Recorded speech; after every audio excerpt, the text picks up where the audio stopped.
Hello friends, आज हम class 12th की फिजिक्स के चैप्टर नंबर 3 का क्वेश्चन नंबर 11 पढ़ेंगे। इसमें हम प्रतिरोधों के संयोजन के बारे में बात करेंगे।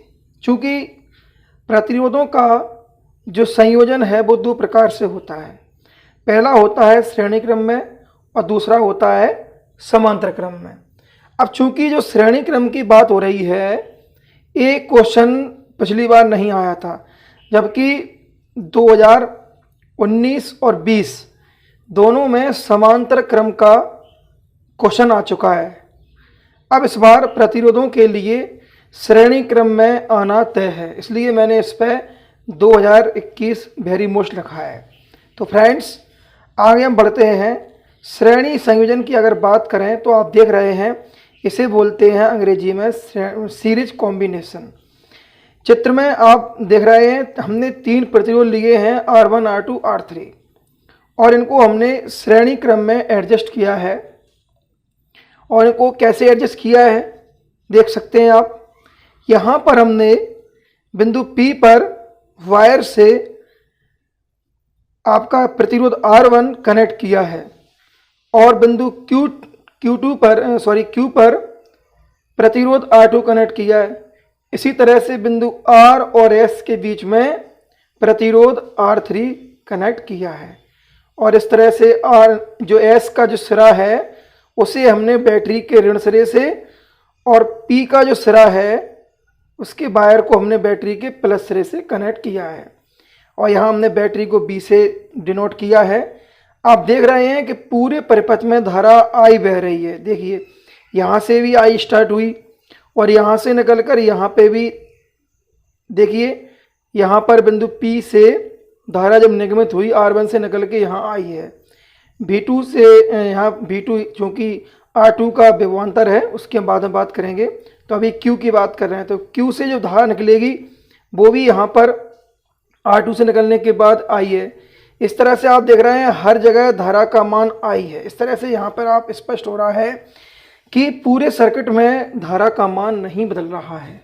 अर्थात आप पहले पढ़ चुके हैं, जब धारा का मान नहीं बदलता है तो फिर विभवांतर का मान बदलता है। तो आप देख भी सकते हैं कि बिंदु P पर विभवांतर V1 है, और जब धारा R1 से गुजरती है तो बिंदु Q पर विभवांतर का मान V2 है। यहाँ हम अभी विभव कह सकते हैं, विभवांतर V1 माइनस V2 हो जाएगा। और इसी तरह से यहाँ पर बिंदु R पर अभी विभव V3 है और बिंदु S पर विभव V4 है। अब हम विभवांतर की बात करते हैं।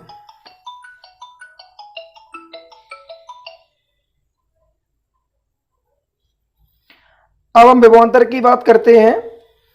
हम विभवांतर की बात करें तो यहाँ पर P और Q के बीच में जो विभवांतर है वो V1 माइनस V2 होगा, और आपके Q और R के बीच में विभवांतर क्या होगा? V2 minus V3। ऐसे ही R और S के बीच में विभवांतर क्या होगा? V3 minus V4। इस तरह से आपने देखा कि यहाँ पर जो विभवांतर हैं वो R1, R2, R3 के हैं। तो इस तरह से यहाँ पर अगर हम आगे इसको सॉल्व करते हैं तो मैं इसे अभी सॉल्व करके दिखाता हूँ आपको। देखिए, अब आपने देखा कि जैसे यहाँ पर जो अपना विभवांतर है वो V1 माइनस V2 है, लेकिन वो किसके लिए है? R1 के लिए है। किसके लिए है? R1 के लिए। तो यहाँ पर हम जो प्रतिरोध R1 है इसके लिए हम ओम का नियम लगाते हैं। तो हम लिखेंगे प्रतिरोध R1 के सिरों पर विभवांतर ओम के नियम से क्या हो जाएगा? पहले आप ओम का नियम देख लीजिए। ओम का नियम होता है V बराबर आई आर। V बराबर आई आर होता है ओम का नियम, है ना। तो लिख देंगे, चूंकि V बराबर क्या होता है? आई आर होता है, मान लेंगे इसे।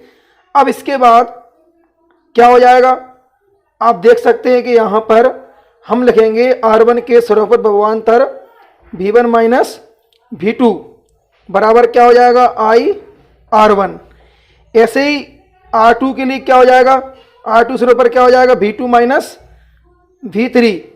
तो क्या आ जाएगा इसका? आई R2 हो जाएगा। ऐसे ही V3 माइनस R3 के लिए क्या हो जाएगा, V3 माइनस V4 बराबर क्या आ जाएगा, I R3। अब यदि हमने इन तीनों प्रतिरोधों को श्रेणी क्रम में जोड़ रखा है,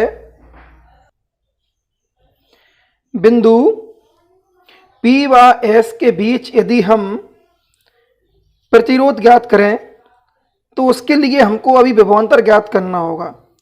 तो P व S के बीच विभवांतर क्या हो जाएगा, देखिए आप, यहाँ V1 है, यहाँ V4 है, तो V1 माइनस V4 बराबर क्या आ जाएगा, बराबर ये आ जाएगा कि इन तीनों को जोड़ देंगे, V1 माइनस V2 का, V2 माइनस V3 का और V3 माइनस V4 का। तो क्या हो जाएगा, I R1 plus I R2 plus I R3। अब यहाँ आप देखें, यहाँ पर आपको दिख रहा होगा कि यदि हम इन दोनों के बीच तुल्य विभवांतर निकालेंगे तो यदि धारा I है तो तुल्य विभवांतर V हो जाएगा, है ना। तो V होने पर क्या हो जाएगा, अपना तुल्य विभवांतर यदि V है तो यहाँ पर क्या हो जाएगा, धारा तो I है ही और तुल्य प्रतिरोध क्या हो जाएगा, R हो जाएगा। क्या हो जाएगा, R।